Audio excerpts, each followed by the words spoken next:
আসসালামু আলাইকুম ওয়া রাহমাতুল্লাহি ওয়া বারাকাতুহু।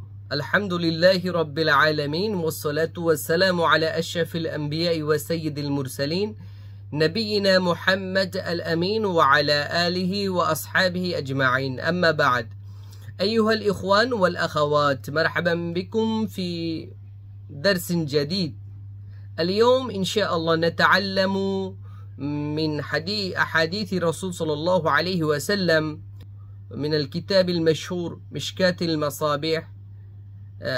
প্রিয় বন্ধুরা, আমন্ত্রণ জানাচ্ছি তোমাদেরকে ফাজিল প্রথম বর্ষের দেরাসাতুল হাদিস দ্বিতীয় পত্রের সেইখানেতে। এখান থেকে আমরা আশা করি একটি হাদিস পড়ব, শিখব এবং অর্থগুলো বুঝবো। হাদিস থেকে যে মাফাহিমগুলো আছে, হাদিস থেকে যে সমস্ত ফায়দাগুলো আছে সেগুলোকে নেওয়ার চেষ্টা করব। আল্লাহ তাআলা আমাদের তৌফিক দান করুন। শুরুতে আমরা হাদিসটিকে পড়ে নেই।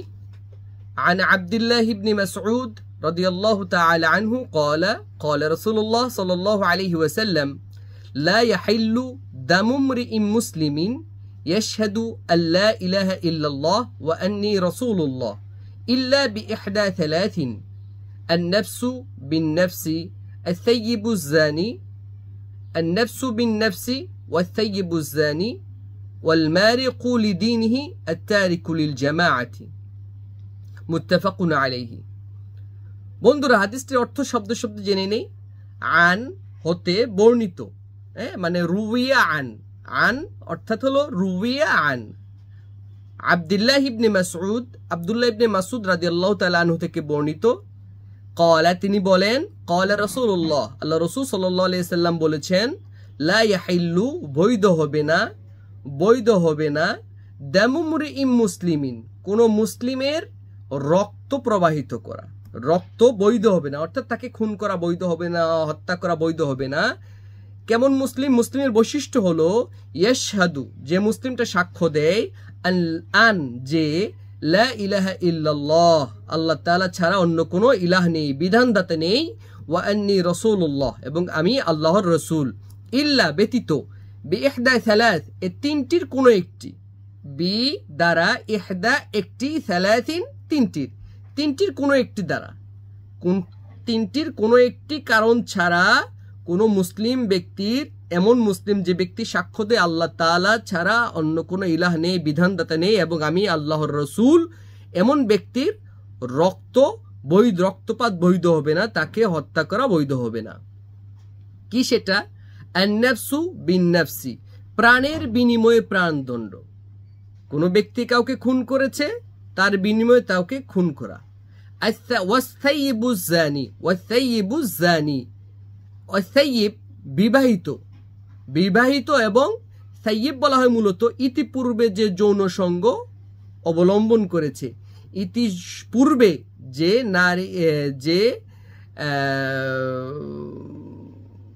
নারী অথবা পুরুষ সঙ্গে গমন করেছে, একে বলা হয় আস-সাইয়্যিব। সাইয়্যিব এটা পুরুষের জন্য ব্যবহৃত হয়, মহিলার জন্য ব্যবহৃত হয়। জানি, যে ব্যভিচারী, অর্থাৎ এমন ব্যভিচারী যে ব্যভিচারীটা ইতিপূর্বে বিপরীত লিঙ্গের স্বাদ গ্রহণ করেছে, এমন ব্যক্তি। ওয়াল মারিকু লিদীনিহি, এবং যে ব্যক্তি ইসলাম পরিত্যাগকারী। আল মারিক একদম মুছে গিয়েছে, দূরে চলে গিয়েছে, লিদীনিহি তার দিন থেকে, মিন দীনিহি দিনকে যে মুছে দিয়েছে, আল মারিকু আল মাসিহু লিদীনিহি তার দিনকে যে মুছে দিয়েছে, আত-তারিকু লিল জামাআতি যে জামাআতকে ত্যাগ করেছে, মুসলিম জামাআতকে যে ব্যক্তি ত্যাগ করেছে, এমন ব্যক্তির শাস্তি হলো, যে তার শাস্তি হলো মৃত্যুদণ্ড। এখানে প্রিয় বন্ধুরা, এটা কথা প্রসঙ্গে বলে রাখা যায় যে হাদিসটি সহিহ বুখারীর 6878 নং হাদিসে বর্ণিত রয়েছে, এবং সহিহ মুসলিমের 25 নং হাদিস এবং 1676 নং হাদিসে এটি বর্ণিত রয়েছে। বন্ধুরা, আন-নাফসু বিন-নাফসি এর ব্যাখ্যা কি? আন-নাফসু বিন-নাফসি এর ব্যাখ্যায় উলামায়ে কেরামের বিভিন্ন ইসলাম বিশারদদের, হাদিস বিশারদদের বিভিন্ন ধরনের মতামত আমরা পাই। যেমনটি আন-নাফসু বিন-নাফসি এর প্রসিদ্ধ ব্যাখ্যা হলো, ইচ্ছাকৃতভাবে হত্যা করলে রক্তের বদলে রক্ত অর্থাৎ মৃত্যুদণ্ড প্রদান বৈধ।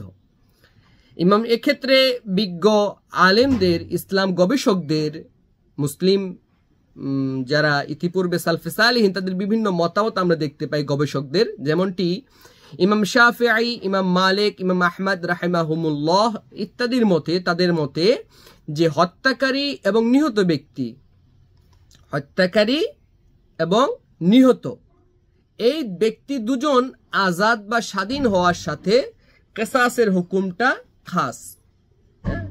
আবার দাস এবং দাসের বিনিময়ে, দাস এবং দাসের বিনিময়ে যে হত্যা, সেক্ষেত্রে তাদের হলো রক্তপাত বা যেটা কিসাস, এটা বৈধ। যেমনটি আল্লাহ তাআলা সূরা আল বাকারাতে বলেন যে কুতিবা আলাইকুমুল কিসাসু ফিল কাতলা, নিহতদের ব্যাপারে তোমাদের উপর কিসাসকে ফরজ করা হয়েছে, এটা বিধান করা হয়েছে।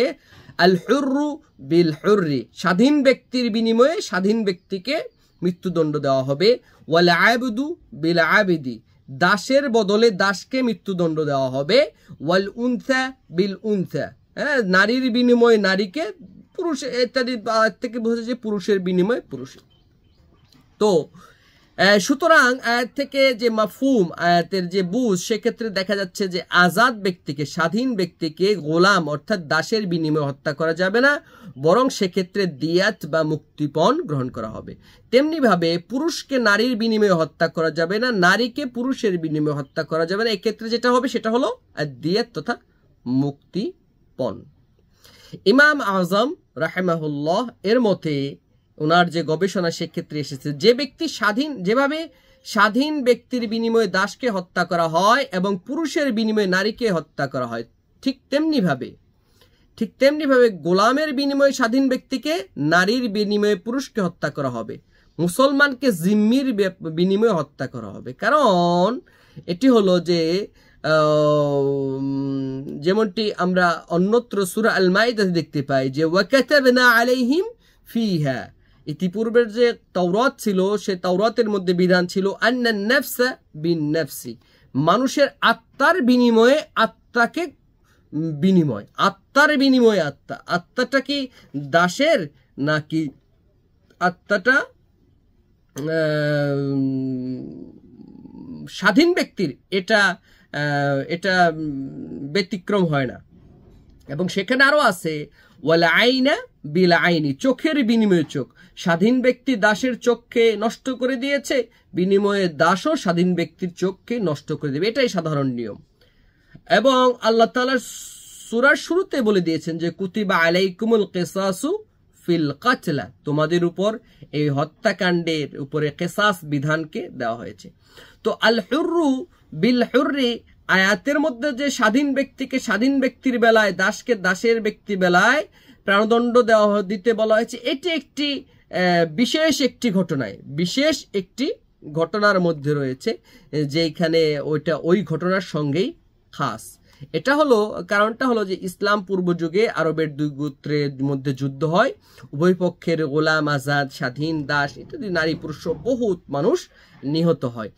এরপরে ইসলাম আসলো, ইসলাম উভয় পক্ষের ইসলাম গ্রহণ করলো। ইসলাম গ্রহণের পর তো পরস্পরের কিসাসের ব্যাপার আলোচনা হলো। তখন তাদের মধ্যে যে শক্তিশালী গোত্রটি ছিল, তারা বলল যে আমাদের যুদ্ধে নিহত আমাদের দাসের বিনিময়ে তোমাদের স্বাধীন ব্যক্তিকে, আমাদের নারীর বদলায় তোমাদের পুরুষকে হত্যা করবে, অন্যথায় আমরা রাজি না।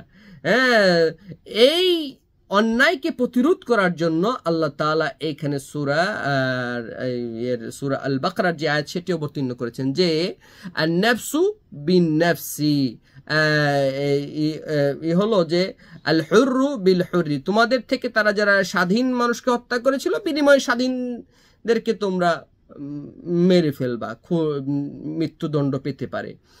আল আবদু বিল আবদি, দাসের বিনিময়ে দাস। তো সুতরাং একজনের বিনিময়ে অন্যজনকে নেওয়া ওই প্রেক্ষিতে ঠিক হবে না।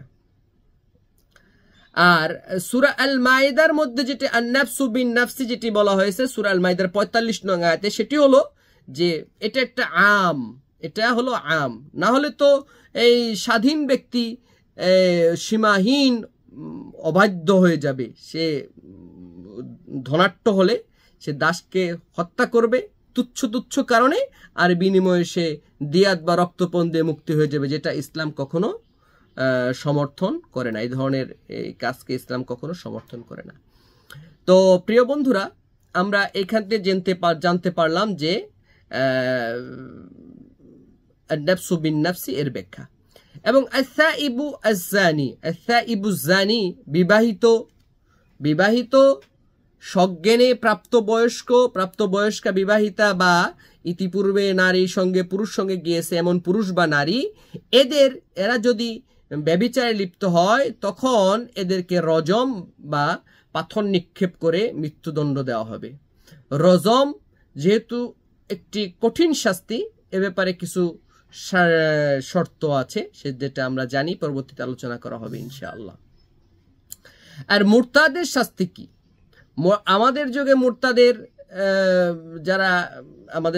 যারা খুব নিজেদেরকে জাহের করেন গবেষক হিসাবে, তারা মুরতাদকে হত্যা অস্বীকার করে যে মুরতাদদের হত্যার বিধান নাকি নাই।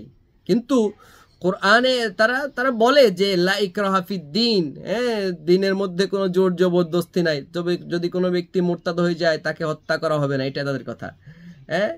যে আর এইখানটায় এটা তো বোঝে না এরা, এখানটায় এরা তাদের কথা এখানে ঠিক না। কারণ হলো যে রাসূল সাল্লাল্লাহু আলাইহি সাল্লামের অন্যত্র এক হাদিসের মধ্যে আছে, মান বাদদালা দীনাহু ফাকতুলুহু, যে ব্যক্তি তার দ্বীনকে পরিবর্তন করবে, ইসলাম ধর্ম ত্যাগ করে সে অন্য ধর্ম গ্রহণ করবে, তাকে তোমরা হত্যা করো। রাসূলুল্লাহ সাল্লাল্লাহু আলাইহি ওয়াসাল্লাম এবং সাহাবায়ে কেরাম আজমাইন রাদিয়াল্লাহু তাআলা আলাইহিম আজমাইনের যুগে অনেক ঘটনা রয়েছে যেখানে বিদ্রোহ না হওয়া সত্ত্বেও মুরতাদ আল ফারিকু লিল জামাআহ আত-তারিকু লিদ-দ্বীন আত-তারিকু লিদ-দ্বীন আল মারিকু লিদীনিহি, এদেরকে হত্যা করা হয়েছে। আল মুফারিক লিল জামাআহ শব্দটিকে কেন বাড়ানো হলো, অনেকে প্রশ্ন করতে পারে যে আত-তারিকু লিদীনিহি আল মারিকু লিদীনিহি তো বোঝা হয়ে গেল, তাহলে আল মুফারিক লিল জামাআহ বলার উদ্দেশ্য কি? তো এটার উদ্দেশ্য হলো যে